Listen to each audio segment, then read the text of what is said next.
Buenas tardes a Literal. Ya estamos apurando esta última jornada de la gira Literal y hoy lo hacemos con una novedad total de hace casi un siglo, no tanto, pero sí tanto la Revolución de Octubre como la muerte de Lenin, de la que este 2024 se hace su centenario. Y aunque luego vamos a ver el libro, entremos ya directamente a decir, qué guay, porque aquí abajo se están presentando algunas novedades y sin duda no lo es. Sin embargo, tenemos que seguir reeditando a Lenin, a Trotsky hoy en día. ¿Por qué lo hacéis? Bueno, muy buena pregunta. Mira, en el caso de este libro, obviamente hay una cuestión que tú lo has mencionado, es el centenario. Estamos en el centenario de Lenin y seguramente este año habrá obras inéditas sobre el pensamiento y la figura de Lenin, ¿no? Y otras reediciones. En este caso es una reedición de una compilación de textos que no son de Lenin, sino que son de León Trotsky hablando sobre Lenin, sobre la vida, el pensamiento, la acción del revolucionario ruso. Y aparte del centenario, el libro en realidad nosotros lo hemos reeditado ahora en 2024, lo editamos en 2009 por primera vez. Son una serie de textos que tenían una cierta difusión hasta los años 70 en castellano, otros, sobre todo los dos artículos, habían tenido muy poquita difusión y bueno, se ha hecho un trabajo de cotejamiento y demás de los originales, no de los originales, sino de las primeras traducciones al inglés y al francés que se hicieron desde los originales en ruso. Y la idea de por qué ahora, o por qué en este momento, por qué en el siglo XXI volver a hablar de una figura de hace 100 años y particularmente hablar desde la óptica de su compañero de la Revolución de Octubre, que fue León Trotsky, en gran medida también es para dar una visión de Lenin muy distinta a la que se nos puede dar más desde la historiografía conservadora, ¿no? O desde la historiografía más antirrevolucionaria, ¿no? Que ha querido demonizar a Lenin y convertir más bien el leninismo en el germen natural del estalinismo, el estalinismo como continuación del leninismo. Bueno, esta obra yo creo que refuta bastante esta tesis, ¿no? Porque justamente es una explicación de la vida de Lenin, huyendo de la idealización o de la conversión casi en un santo por parte de Lenin, que hizo el estalinismo con el embalsamamiento, y a un Lenin, bueno, bastante, sobre todo la parte final, el último artículo, ¿no? Que nos habla del testamento de Lenin y las últimas luchas políticas dadas por Lenin contra Stalin, ¿no? Bueno, a un Lenin que más bien venía a advertir en sus últimas batallas políticas, ¿no? Del riesgo que implicaba la figura de Stalin y del stalinismo para la revolución rusa, de la cual él había sido uno, por no decir el mayor de sus protagonistas. El testamento probablemente sea el clímax del libro, o no sé, yo haré esa apreciación, si no, corrígemela. Antes de nada, disculpa, he empezado a hacerte una pregunta. Estamos con Santiago Lupe, director de Esquerra Diari, está en el consejo editorial de la editorial que nos ha publicado este volumen. Vosotros quizás os conocéis o no, disculpa, en todo caso, no habéis mencionado este libro. No pasa nada. Es una compilación. ¿Nos puedes explicar, aunque ya lo estabas haciendo, qué textos y además con esta progresión en la propiedad y el recorrido vital de Lenin se incluyen? Tenemos en primer lugar, bueno, es un pequeño apunte biográfico que en realidad es la entrada en la Enciclopedia Británica, que estuvo vigente del año 29 al año 39, 10 años, ¿no? La entrada, digamos, en la enciclopedia sobre la biografía de Lenin, que se le encargó a Trotsky, la escribió Trotsky y estuvo vigente esos 10 años, que sirve un poco como apunte biográfico, como introducción. Después tenemos un texto que ha tenido distintos títulos, ¿no? Pero que es el joven Lenin, que sería una biografía inconclusa que empieza a escribir León Trotsky a comienzos de los años 30. Tenía dos grandes proyectos, de escribir una biografía sobre Marx o una biografía sobre Lenin. Se volcó a iniciar esta biografía sobre Lenin, pero se le echó la historia encima, podríamos decir. Estuvo en el año 34, acabó este primer folleto, que es una biografía sobre Lenin hasta los 23 años, por eso el joven Lenin, los primeros años de Lenin. Después, bueno, se echó el ascenso de Hitler, la política de los Frentes Populares, la Revolución Española, la propia pelea política por fundar la Cuarta Internacional, y la obra quedó aparcada. Un tercer bloque, que es otro libro, es anterior, pero lo que pasa es que cronológicamente nos habla de un Lenin posterior, que es una serie de textos que él los presenta un poco como apuntes para una futura posible biografía, ¿no? Sobre el Lenin del periodo de inicios del siglo XX, del periodo del Iskra, digamos en el exilio, y después el Lenin previo a octubre, durante octubre, ¿no? Y los primeros años de la revolución hasta su muerte. Son unas notas, artículos, discursos que hablan de esto, que fue publicado en 1924, y el último texto es el que mencionabas, que es un poco el clímax, ¿no? Que es de los años 30 también, del año 32, si no me equivoco, o 33, que es sobre un artículo en polémica con un escritor liberal de la época sobre el testamento de Lenin, ¿no? Donde desmenuza un poco el texto, aquel texto escrito un año antes de la muerte de Lenin por el propio Lenin, ¿no? Y donde hacía una caracterización de algunos de los miembros del Comité Central, entre ellos Zinoviev, Kamenev, el propio Trotsky y del propio Stalin, ¿no? Que tomando ese texto como hilo conductor, nos va contando las últimas batallas políticas de Lenin, en este caso contra el proceso de burocratización que ya estaba en marcha por parte de Stalin y algunas políticas con las que se enfrentó directamente, sobre todo relativas a la cuestión nacional, ¿no? Y al peligro que para él engendraba las posiciones de Stalin respecto a Georgia y otras nacionalidades oprimidas por el Imperio ruso, ¿no? Un cierto revival del espíritu de la gran Rusia, ¿no? Pero en versión burocrática. Te iba a preguntar por el joven Lenin y por hacer un poquito de recorrido, pero ya has entrado al testamento a saco, se ve claramente que está uno de los intereses. Es notorio, la polémica en torno a la herencia política de la figura o intelectual de Lenin. ¿Por qué hubo esa posibilidad de confusión? ¿Por qué 100 años después todavía estamos diciendo, oye, ¿en serio que Trotsky sí? Porque mira, en su testamento, ¿por qué seguimos debatiendo esto hoy en día? Bueno, porque ha habido todo un siglo XX, ¿no? La historia pesa mucho más a veces, ¿no? que lo que podrían ser las fuentes históricas evidentemente tenemos que volver a las fuentes históricas para aclarar exactamente qué es lo que pasó, pero bueno, ha habido toda una historiografía y toda una cultura política que en el caso del Estado español tiene muchísimo peso, ¿no?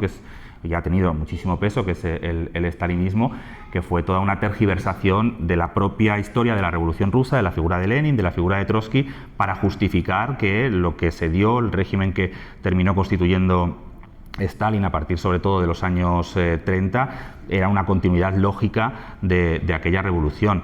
En el caso de esta obra se ve claramente como no, o sea, no es una obra que recoja todo el pensamiento de Lenin, para eso habría que ir a otros libros o a las propias fuentes, ¿no? A lo que escribió, hizo y pensó Lenin, ¿no? Pero Lenin es el pensador que articula o que piensa bien cómo articular, digamos, lo que sería la lógica de la hegemonía, ¿no? De que la clase trabajadora se pueda poner al frente del conjunto de los sectores oprimidos, y cuando hablamos de hegemonía hablamos de capitanear por consenso, ¿no? O sea, conseguir también la adhesión de otros sectores populares y no por imposición. Bueno, eso no es precisamente un rasgo del estalinismo. Hay un apartado, yendo al segundo texto, después del de joven Lenin, esa biografía del Lenin, o esbozo de biografía del Lenin de la Revolución Rusa hasta su muerte, que es muy interesante para todo aquel o aquella que le interese conocer la historia de la Revolución Rusa, porque nos va dando como distintos episodios, ¿no? Nos habla de desde las discusiones por la toma del poder, las discusiones en torno al Tratado de Brest-Litov y las negociaciones de paz, las discusiones sobre los primeros decretos que tenía que aprobar el gobierno revolucionario, y nos muestra un partido bolchevique totalmente cruzado por discusiones, por lucha política, por bloques, donde Lenin a veces se queda en minoría, donde Lenin a veces se queda en mayoría o consigue que su línea salga adelante, pero después de una dura lucha política. O sea, se ve un partido bastante vivo, ¿no?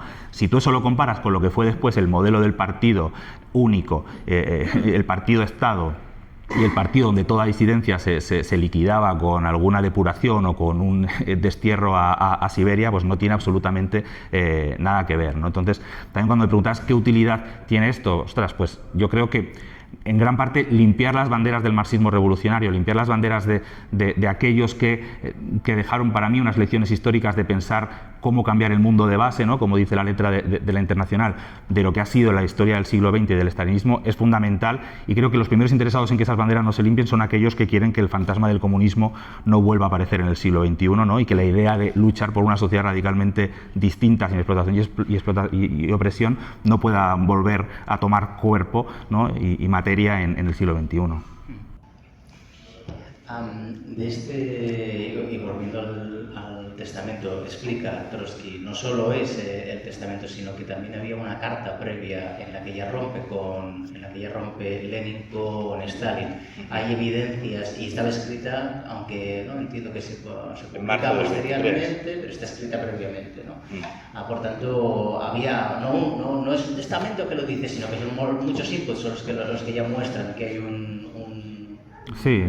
Sí, hay documentos y está la propia pelea de Krúpskaya, ¿no?, de su mujer, que en todo momento estos intentos que tiene Lenin de intervenir en la vida del partido en un momento en que su salud ya se lo hacía cada vez más difícil. Tengamos en cuenta que Lenin muere en enero del 24, pero desde marzo, abril del año 23 ya está totalmente fuera de juego, o sea, ya no tiene capacidad física, salud, para poder intervenir ni siquiera desde la distancia. Pero todas las peleas que intenta dar Lenin en contra, bueno, del propio proceso de burocratización, del poder que estaba acumulando Stalin desde la figura del secretario general, la pelea última y digamos de un contenido más político, que era advertir en contra de... Estaba en ese momento debatiendo cómo constituir lo que después era la Unión Soviética, ¿no?, una unión de distintas repúblicas y de distintas entidades nacionales, desde un principio federativo y desde un principio de respeto al derecho de autodeterminación. Lenin era un ferviente defensor del derecho de autodeterminación y su última gran pelea política fue en contra de las pulsiones centralizadoras, ¿no?, de la camarilla burocrática dirigida por Stalin. Hay distintos intentos de la propia Krúpskaya de que los documentos que plantea Lenin para que se publiquen en Pravda sean publicados, como el buró dirigido en ese momento por la troika de Stalin, Zinoviev y Kamenev intenta evitarlo a toda costa. Al final deciden hacerlo porque saben que si no Lenin lo hará publicar por otro sitio. O sea, son distintas peleas políticas en las cuales también juega un papel Trotsky, al cual Lenin le busca un poco como aliado en algunas ocasiones, y su propia compañera. Y la última pelea política, en un sentido perdida, ¿no?, y que Trotsky lo plantea en su artículo, es el propio testamento de Lenin, que Lenin lo escribe como bueno, para que se pudiera leer ante el Congreso del partido, ¿no?, en el Congreso en el que estarían todos los delegados. Y bueno, finalmente se prohíbe que se lea en el Congreso, ¿no?, y se lee en el grupo de notables, que serían los representantes de las delegaciones de las distintas federaciones y demás, o sea, de manera más bien restringida, y encima se les pone la condición de que no pueden tomar notas, de que, en fin, él decía, bueno, ya solamente esa imposición ya fue una victoria de Stalin en este caso, y de hecho el testamento, que sobre todo lo que advertía era eso, de hecho alentaba a que se quitara a Stalin de la Secretaría General por esa acumulación de poder que consideraba no iba a saber administrar bien, por decirlo de manera suave. Bueno, todas estas rupturas, o esta ruptura de relaciones, esa carta que tú mencionas, que es de marzo del 23, siempre el estalinismo, digamos, la versión que aceptaba o que difundía es que, bueno, Lenin era un pobre señor que ya estaba enfermo y estaba muy influido por gente que malmetía, ¿no?, suponemos que Trotsky, los trotskistas y los oposicionistas que supuestamente malmetían contra el resto, ¿no?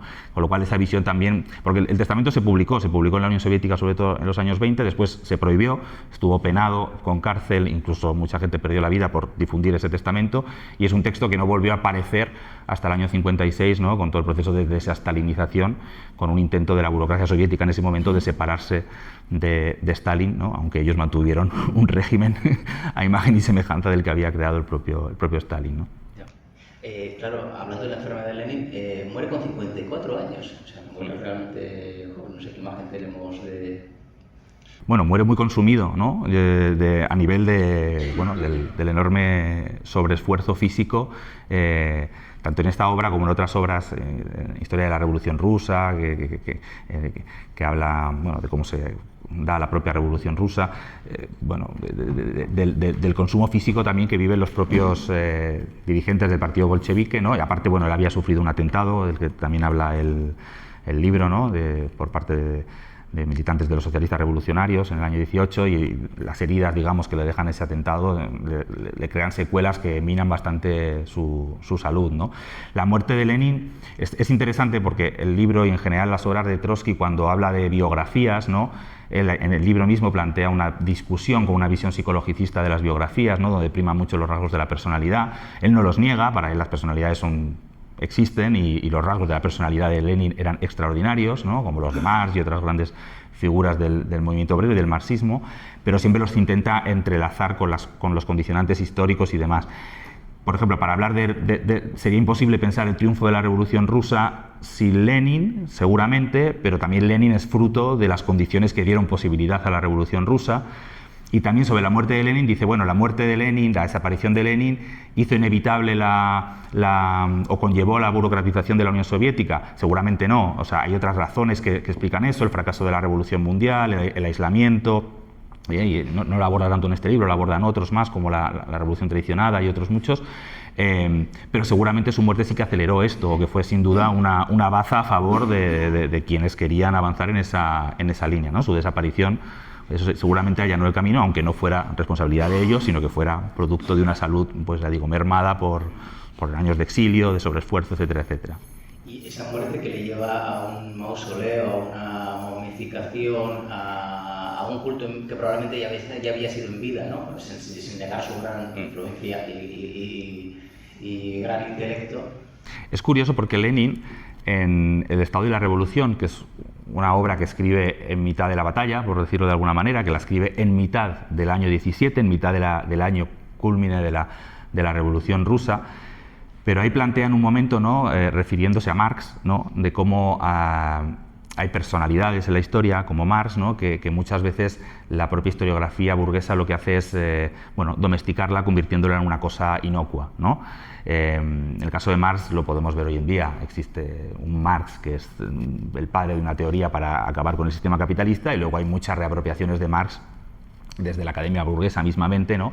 Y que nos lo convierten prácticamente solo en un pensador económico o en un filósofo, ¿no? Nada, para mí, desde mi punto de vista, comparable a la significación y al valor histórico que tuvo la figura de Marx. Bueno, el caso de Lenin le pasa un poco parecido. La figura de Lenin la embalsaman, la convierten en una momia que, como cualquier momia, es ya una cosa fija, estática y detrás de un vidrio al que le vienes a venerar. Es parte del inicio ya del culto a la personalidad, que después se trasladará también a la propia figura de Stalin. Y Lenin siempre decía, Trotsky siempre decía, se ha momificado a Lenin para convertir su momia en el parapeto contra el propio leninismo, contra la propia doctrina de Lenin, ¿no? Convertirlo en una figura así es justamente parte también de quitarle, digamos, los atributos, es convertirlo en una cosa ya fija, determinada, que se te vende como un producto cerrado. Y cuando conoces la verdadera biografía de Lenin, pues que no era ni la parte de la juventud, por ejemplo, estamos yendo un poco de adelante a atrás, pero la parte de la juventud me parece muy interesante porque nos plantea un Lenin normal, o sea, un Lenin que no nació siendo un leninista absoluto, con el pensamiento clarísimo, como padre casi del marxismo ruso, o sea, la visión que se nos podría vender desde una hagiografía estalinista, sino que es alguien que nace de una región, explica bien cuáles son las tradiciones políticas de esa región rural, de campesinos pobres, cómo eso se fusiona con la inteligencia, con la intelectualidad, en forma de populismo, ¿no? Toma el ejemplo de su hermano, que era un populista, que será ejecutado en 1891 en la lucha, digamos, porque participa en un atentado contra el zar, y cómo él viene y simpatiza en su juventud por esa corriente populista, e incluso con los métodos del terrorismo individual, y después va descubriendo el marxismo por diferentes vías, con Plejánov y demás, y cómo él va constituyendo su pensamiento de una manera dinámica, ¿no? Incluso durante su propia vida. Si Lenin en gran medida podemos decir que es el padre o una gran representación, un gran representante del marxismo estratégico, es porque su pensamiento incluso va cambiando de 1905 a 1917 y va incorporando nuevas elaboraciones en base a la propia experiencia de la Revolución Rusa, ¿no? Eso es lo que lo convierte en un genio, si queremos decirlo, huyendo de toda mistificación, pero sí en un gran pensador y en un maestro de la estrategia, ¿no? de pensar las vías para hacer un marxismo vivo, ¿no? Un marxismo que se iba actualizando. ¿Me permites que me lea un pequeño párrafo? Yo quería dices sobre cómo de la relación que tenía con las criaturas, ¿no? Yo quería treparme sobre algo, no había nada para hacerlo, me empujaban, incluso me largué a llorar porque tenía muchos deseos de ver a Lenin. Finalmente me aferré a un obrero, puse un pie en su bolsillo, me trepé sobre sus hombros como fuera sobre un caballo. Pensaba que enseguida me iba a tirar al suelo y que me iba a reprender, pero en lugar de eso, el obrero me llamó bribón y me dijo que me sostuviera bien fuerte de su cuello. Me encontré a dos cabezas y por encima de todo el mundo vi a Ilich. Por supuesto que no, que realmente no es tanto un culto, sino que sencillamente era no era una representación. Era una representación. Lenin obviamente también por eso es tan odiado. O sea, Lenin es bastante inasimilable por parte del pensamiento académico burgués. O sea, encontraremos muy pocos académicos burgueses que nos defiendan la figura de Lenin, porque Lenin en última instancia es la expresión de que el proletariado puede ganar, de que puede haber una revolución, que se puede asaltar el cielo por asalto en serio, no como otros que nos han contado esta misma frase, ¿no?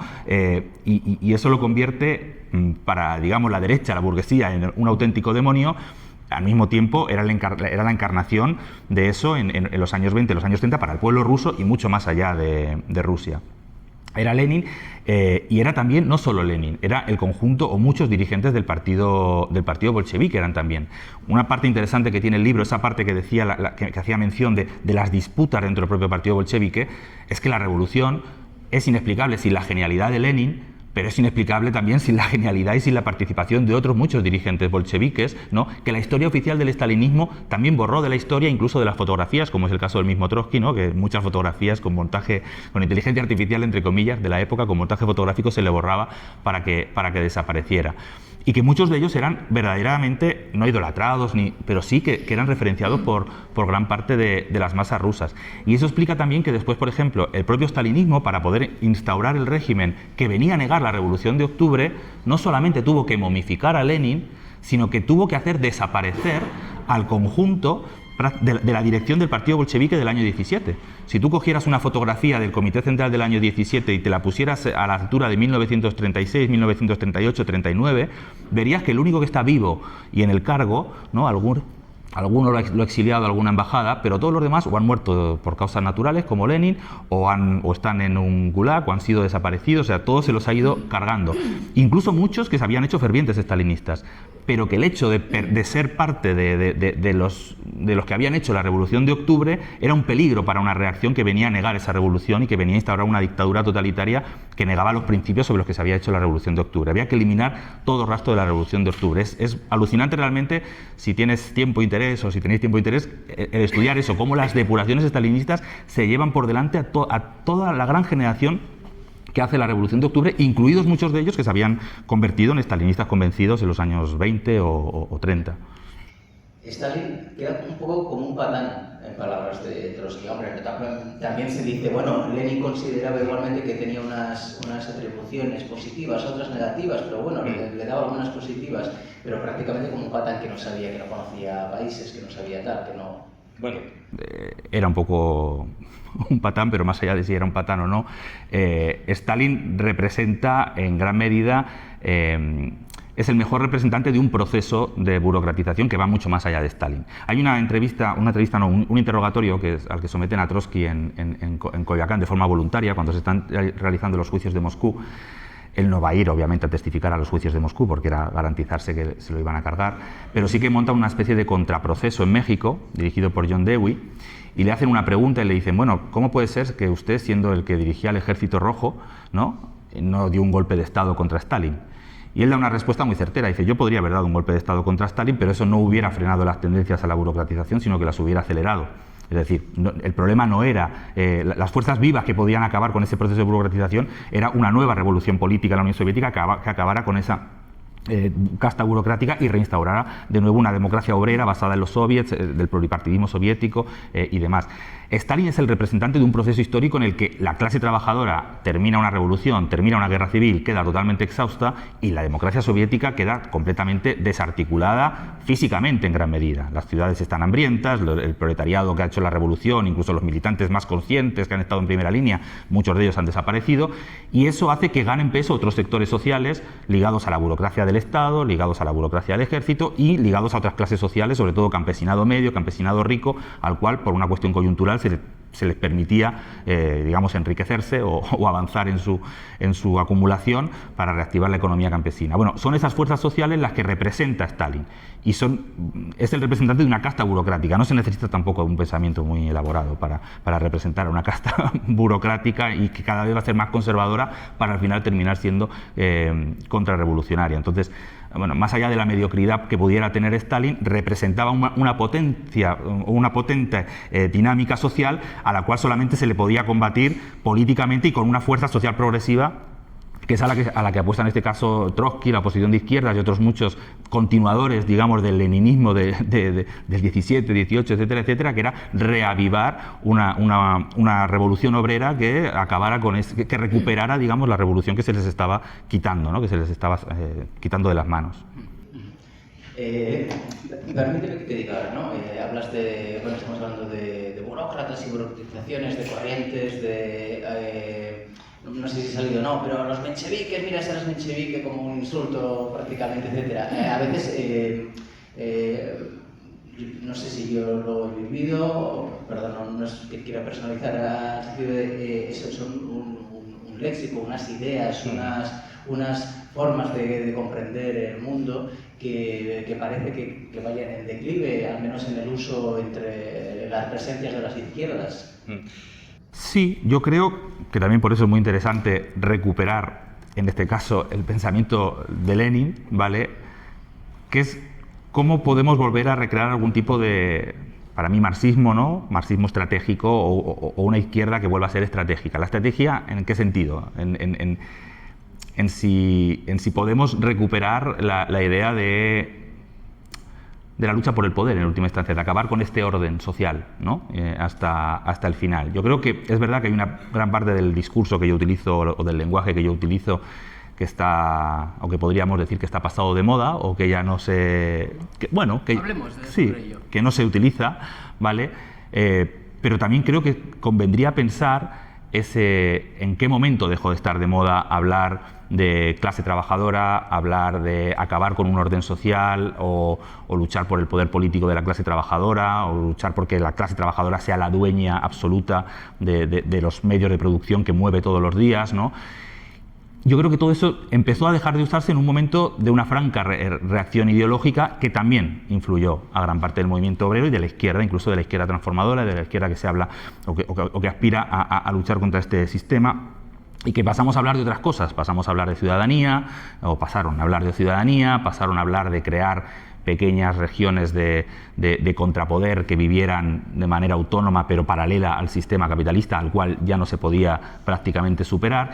Yo creo que esa derrota física, que fue la década de los años 80, 90, la época neoliberal, que entró en crisis con la crisis del 2008, creo que no solamente fue una derrota material, o sea, que fue una derrota en nuestras condiciones de vida, en precarización, en sobreexplotación y mayor expolio de los países semicoloniales por países imperialistas como el Estado español, Estados Unidos y demás, sino que fue también una derrota ideológica. Yo creo que nos tenemos que reponer de esa derrota ideológica y que está bien que volvamos a hablar en esos términos, incluso desde la diversidad que pueda haber dentro de la izquierda transformadora, ¿no?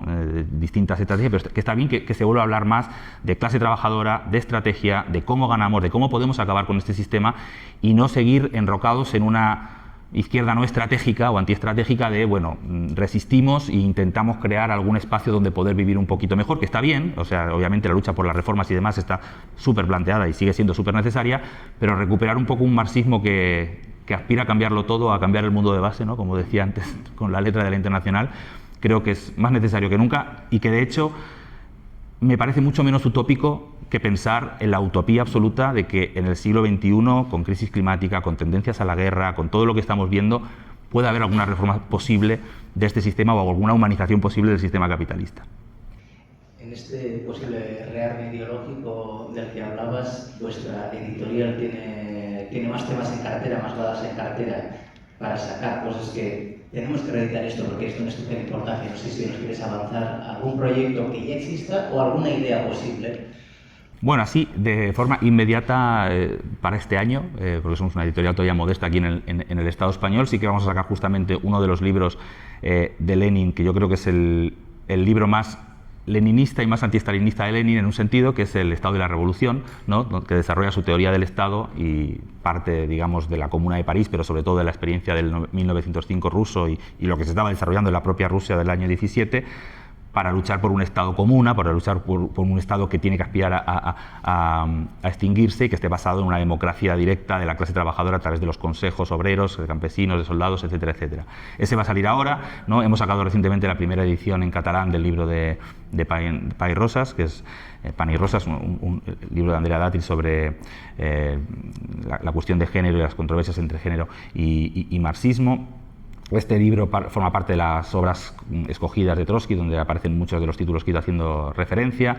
Hay un libro que también recomiendo mucho, ya que estamos en Barcelona, de esta colección, que es el de La victoria era posible, que son los escritos de Trotsky sobre la Revolución Española, la Revolución del 36, abarcan desde el 31 hasta el 40, que es una lectura, digamos, desde afuera, él nunca estuvo aquí, pero que es interesante y sugerente también para pensar la otra gran revolución por la que vibró y a la que dedicó gran parte de su tiempo y de sus energías, ¿no? a seguirla, que fue la enorme revolución del 36 aquí, ¿no? Donde no solamente en Rusia, sino que aquí también tuvimos, aunque nos derrotaron, justamente con un papel muy activo de los estalinistas, tuvimos el intento de tomar el cielo por asalto y por lo menos durante unos cuantos meses en el que la clase trabajadora fue absolutamente la ama, ¿no?, de la vida social, económica, e intentaron empezar a poner en marcha un mundo nuevo, ¿no?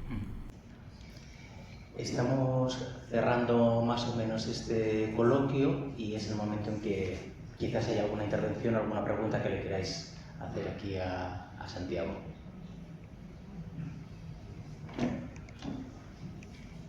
Que suele ser habitualmente, somos de público tímido en general. Sí, el primero suele costar, luego ya. Siendo así, Santiago, porfa, haznos una idea central, no sé, quizás qué es el elemento más novedoso de la lectura que vayamos a encontrar. No novedoso en tanto que no se sepa, porque es lo reeditado, sino que entroncará con... Sí, yo creo que lo más novedoso de este libro, en particular en el Estado español, es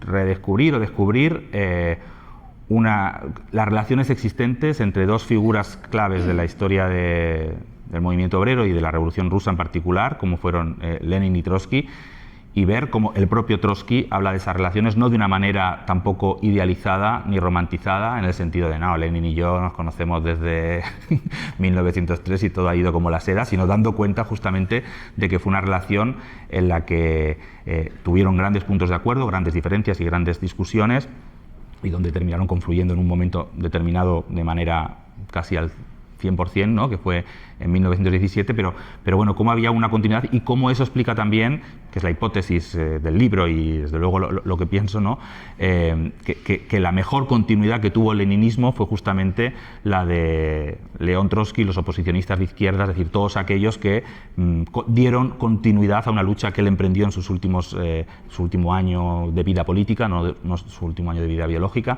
en contra de un proceso que ya estaba en marcha, que tenía hondas raíces sociales, pero que no solamente tenía hondas raíces sociales, sino que también tenía la posibilidad de ser combatido e intentar revertirlo, ¿no?, como fue el proceso de estalinización. Ya, deducíamos que era tu pensamiento, claramente. Muchas gracias por el coloquio de hoy. Bueno, gracias a ti. Y a vosotros lo has visto, todavía queda hasta las 8 tanto las paradas abiertas como alguna de las últimas charlas que se van a hacer en este espacio y en alguno de los medianos. Muchas gracias.